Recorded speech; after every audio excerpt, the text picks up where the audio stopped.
উচ্চ প্রাথমিকের চাকরি প্রার্থীদের জন্য এই মুহূর্তের সবচেয়ে বড় খবর। আগামী ডিসেম্বর মাসেই নিয়োগপত্র পেয়ে যাচ্ছেন দীর্ঘদিন থেকে অপেক্ষারত আপার প্রাইমারি হবু শিক্ষকরা। বহুদিন থেকে আটকে রয়েছে নিয়োগ প্রক্রিয়া। এরপরে রয়েছে আইনি ঝামেলা। একাধিকবার আন্দোলনে সামিল হয়েও লাভ হয়নি সেরকম কোনো। এমতো অবস্থায় কমিশনের তরফ থেকে নিয়োগ নিয়ে প্রস্তুত হতে যাচ্ছে। তো আসুন বিস্তারিত দেখে নিই। তো আপনারা অনস্ক্রিনে দেখতেই পাচ্ছেন উচ্চ প্রাথমিকে বড় খবর, চলতি বছরেই নিয়োগপত্র পাবেন চাকরি প্রার্থীরা। নজরবন্দি নিউজ পোর্টাল থেকে এইমাত্র খবরটি উঠে আসলো। উচ্চ প্রাথমিকে বড় খবর, চলতি বছরে নিয়োগপত্র পাবেন চাকরি প্রার্থীরা। হাইকোর্টে চলছে উচ্চ প্রাথমিকের গুরুত্বপূর্ণ মামলার শুনানি, কিন্তু গত কয়েক মাস ধরে তারিখের পর তারিখ পড়তে থাকায় চূড়ান্ত অস্থিরতা তৈরি হয়েছে উচ্চ প্রাথমিক চাকরি প্রার্থীদের মধ্যে। তবে সম্ভবত এবার সমস্ত যন্ত্রণার অবসান ঘটতে চলেছে। ডিসেম্বর মাসেই উচ্চ প্রাথমিকে নিয়োগ করতে চলেছে রাজ্য সরকার। সূত্রের খবর, স্কুল শিক্ষক শিক্ষিকার অভাব এবং লম্বা সময় ধরে নিয়োগ প্রক্রিয়া নিয়ে টাল বাহানা চলতে থাকায় অস্বস্তিতে পড়েছে প্রশাসন। তার উপরে শিউরে রয়েছে 21 সালের বিধানসভা নির্বাচন। এই পরিস্থিতির কথা মাথায় রেখে নিয়োগ প্রস্তুতি নিয়ে নিল প্রশাসন। সূত্রের খবর, রাজ্যের পক্ষ থেকে নির্দেশ পৌঁছে গেছে স্কুল সার্ভিস কমিশনের কাছেও। সূত্র জানাচ্ছে, আগামীকাল অর্থাৎ 14ই অক্টোবর রাজ্যের অ্যাডভোকেট জেনারেল তার বক্তব্য বা সাবমিশন শেষ করবেন। বিচারপতি মৌসুমী ভট্টাচার্য গতকাল রাজ্যের অ্যাডভোকেট জেনারেলকে অনুরোধ করেছিলেন 14 তারিখে তার যাবতীয় বক্তব্য শেষ করতে।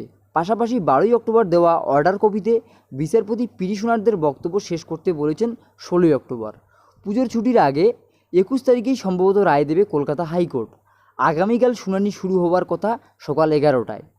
উচ্চ প্রাথমিকে বড় খবর, চলতি বছরে নিয়োগপত্র পাবেন চাকরি প্রার্থীরা। সাজো সাজো রব পড়েছে স্কুল সার্ভিস কমিশনের তরফে। সূত্রের খবর, হাইকোর্টের রায় হাতে আসার পরে 2টি ফেজে কাউন্সেলিং হবে। অনলাইনে কাউন্সেলিং করার জন্য চূড়ান্ত প্রস্তুতি নিয়ে ফেলেছে কমিশন। 7 সদস্যের টাস্ক ফোর্স খতিয়ে দেখছে কত দ্রুত এবং কিভাবে নিয়োগ করা যায় সেই ব্যাপারে।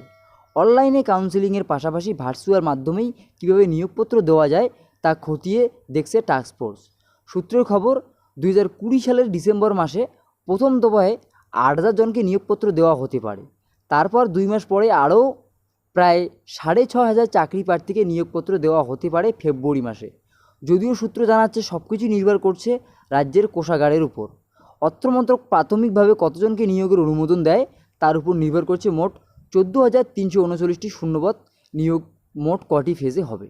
তো বন্ধুরা, আপনারা বুঝতেই পারলেন আপনাদের যে আইনি ঝামেলা রয়েছে আপার প্রাইমারিতে তা দ্রুত কেটে যাচ্ছে। অর্থাৎ আগামীকাল যে শুনানি আছে সেখানে কিন্তু কমিশনের তরফ থেকে লাস্ট বক্তব্য পেশ করবেন কিশোরবাবু। তারপরেই কিন্তু সম্ভবত এই মাসেই যে চূড়ান্ত সিদ্ধান্ত দিয়ে দেবে কলকাতা হাইকোর্ট। তারপরেই ডিসেম্বর মাসে আপনারা আপনাদের নিয়োগপত্র পেয়ে যাচ্ছেন। সেক্ষেত্রে ডিসেম্বর মাসের প্রথম দফায় 8,000 জনকে নিয়োগপত্র দেওয়ার কথা এবং তারপরে 2 মাস পরে ফেব্রুয়ারি মাসে বাকি যে প্রায় 4,500 চাকরি প্রার্থী রয়েছে তাদেরকে নিয়োগপত্র দেওয়ার কথা। তো বন্ধুরা, ভিডিওটি যদি ইনফরমেটিভ মনে হয়ে থাকে তাহলে অবশ্যই লাইক করে দেবেন, প্রচুর পরিমাণে শেয়ার করে সবাইকে জানিয়ে দেবেন। খুব শীঘ্রই দেখা হবে নেক্সট আপডেট নিয়ে। ধন্যবাদ।